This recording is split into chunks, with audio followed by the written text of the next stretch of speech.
Friends, ఇప్పుడే అందిన వార్త.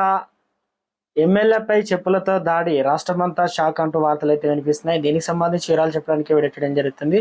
ఇప్పుడు పూర్తిగా చూడడానికి కంప్లీట్ ఇన్ఫర్మేషన్ అయితే మీకు అర్థమవుతుంది. చాలా మంది చూస్తున్నారు కానీ లైక్ చేయడం లేదా, దయచేసి లైక్ చేయండి. ఇన్ఫర్మేషన్ అందరూ రీచ్ చేసిన వాళ్ళతో చూస్తున్నారు కానీ సబ్స్క్రైబ్ చేసుకుని మర్చిపోతారండి. దయచేసి సబ్స్క్రైబ్ చేసుకుని బెల్ ఐకాన్ ఆల్ పైన ట్యాప్ చేయండి. ఇటువంటి ఇంపార్టెంట్ ఇన్ఫర్మేషన్ మిస్ అవ్వకుండా మీ ఫోన్ నోటిఫికేషన్ వస్తుందండి. జూబ్లీహిల్స్ ఎమ్మెల్యే మాగంటి గోపీనాథ్ పై చెప్పులతో దాడి జరిగింది. సికింద్రాబాద్ లో బీఆర్ఎస్ అభ్యర్థి పద్మారావు గౌడ్కు మద్దతుగా బోరబండలో హైటెక్ హోటల్ సమీపంలో నిర్వహించినటువంటి పార్లమెంట్ ఎన్నికల ప్రచారంలో గోపీనాథ్ పాల్గొన్నారు. అదే సమయానికి బోరబండ స్థానిక కార్పొరేటర్ కూడా అక్కడ ప్రచారం నిర్వహిస్తుండటంతో రెండు వర్గాల మధ్య ఘర్షణ వాతావరణం నెలకొంది. స్థానిక కార్పొరేటర్ కొంతమంది మహిళలు రెచ్చగొట్టడంతో గోపీనాథ్ పై ఓ మహిళ చెప్పు విసిరి దాడి చేసినట్లు సమాచారం. పూర్తి వివరాలు ఇంకా తెలియాల్సి అయితే ఉంది. మొత్తానికి జూబ్లీహిల్స్ లో మాగంటి గోపీనాథ్ పై చెప్పుతో దాడి.